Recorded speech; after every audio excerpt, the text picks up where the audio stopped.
tormented? When will this soul be put to rest? How long must I sit, writing my will in these coded ways, forcing these walls to bear my misery? A little girl lies sleeping in her bed, no more than 7. Is this girl who rests, though the sun has greeted her room with warming rays? Darling, wake up! Her mother calls through the door, gently tapping in to stir the girl. I'm awake, she calls from under her blanket, yawning. She sits up and greets the day. But that night, her mother kisses her and tucks her in. Sleep tight. Don't let the bed bugs bite. Night, Mommy. The little girl smiles, gazing into her mother's eyes. They were nothing more than spheres of color, but they held an entire world to the little girl. One of understanding and compassion. One that never let her down. The lights went out and the walls began to move. They were back once again, like she'd done so many times before. The little girl tried to do what her mother told her. Simply hide under your blankets.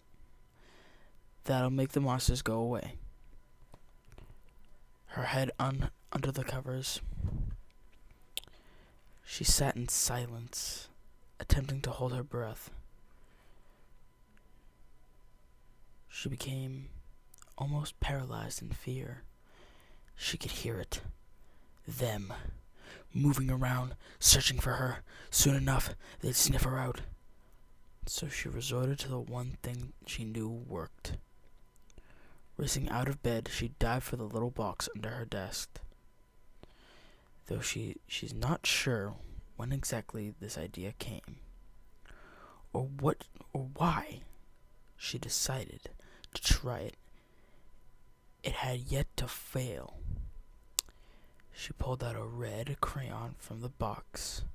Its writing would be textured, but consistent. Strong, like iron. As quickly as she'd done that, she found a spot on her wall to begin her writing. Where did these words come from, though? She thought as she wrote. Rapture I needed now.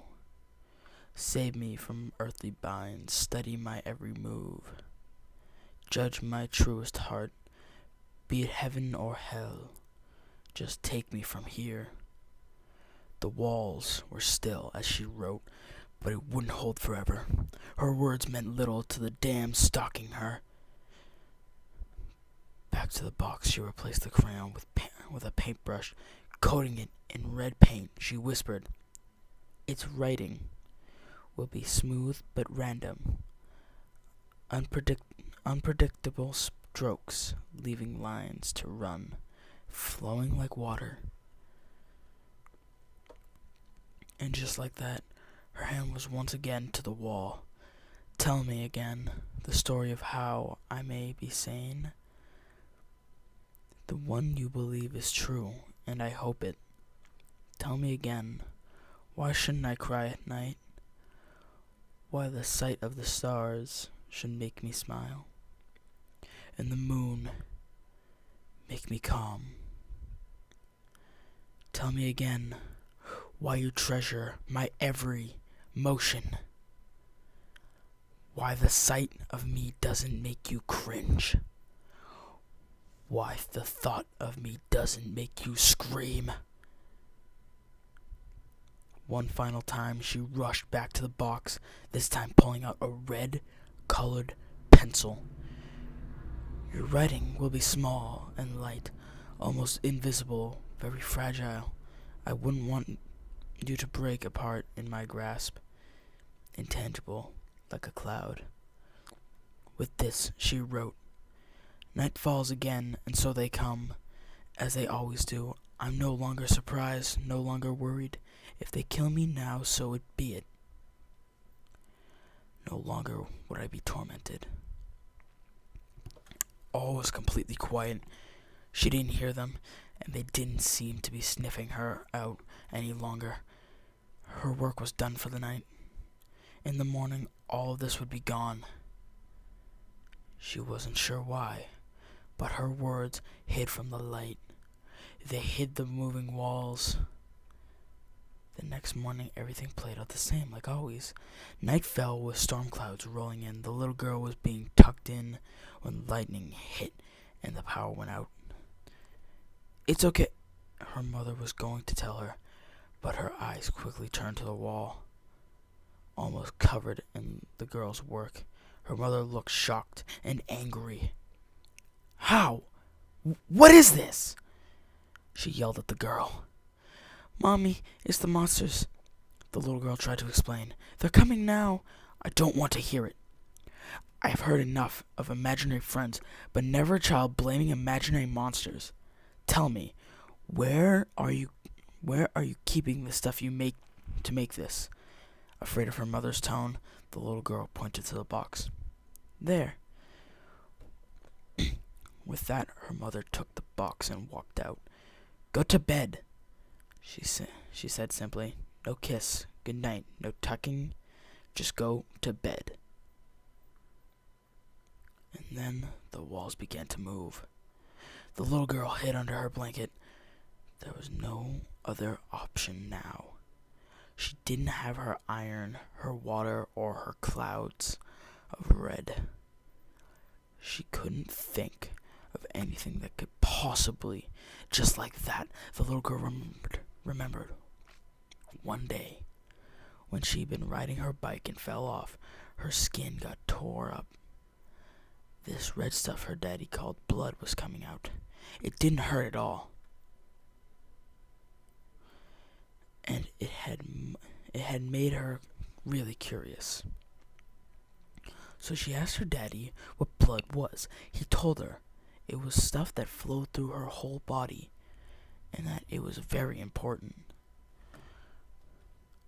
She showed her these color lines on her skin.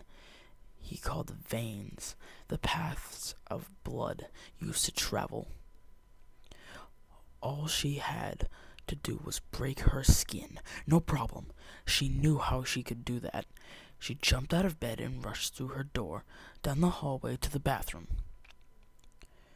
She passed her parents' room and a place she'd gone down too many times for help. But this was something her parents couldn't help her with. In the bathroom, she found a razor, the thing her mother used to make her skin smooth. She remembered once her mother accidentally cut herself with it.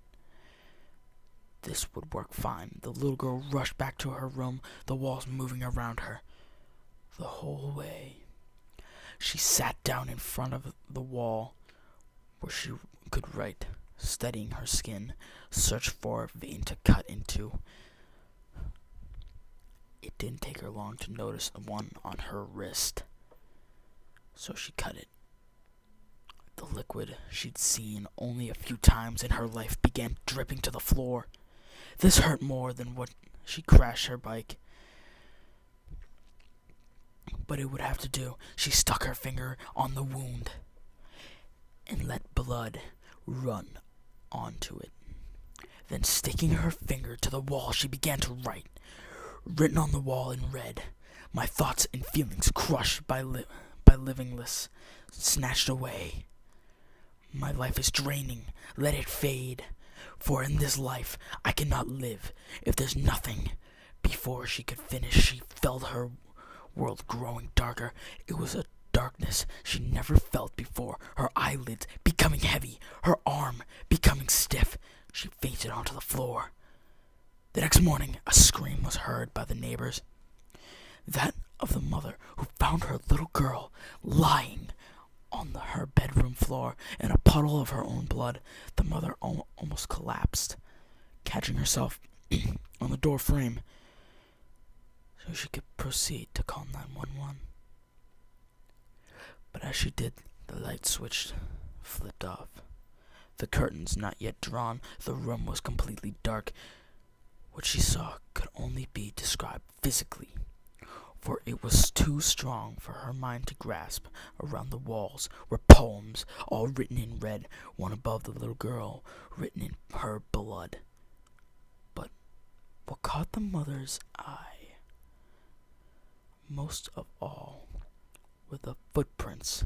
Something had been walking around in the little girl's room, on the floor, walls, and ceiling. They'd caught the little girl's blood and trailed it around her room.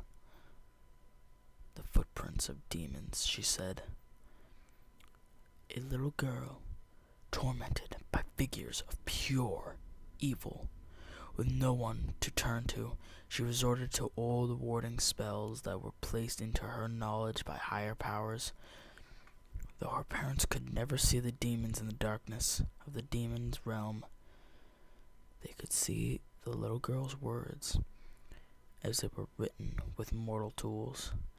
Finally, with nowhere else to turn, the little girl resorted to her blood, killing herself in the process, and unknowingly, she leaves an immortal substance for the demons to tread through, thus leaving a trail as they moved.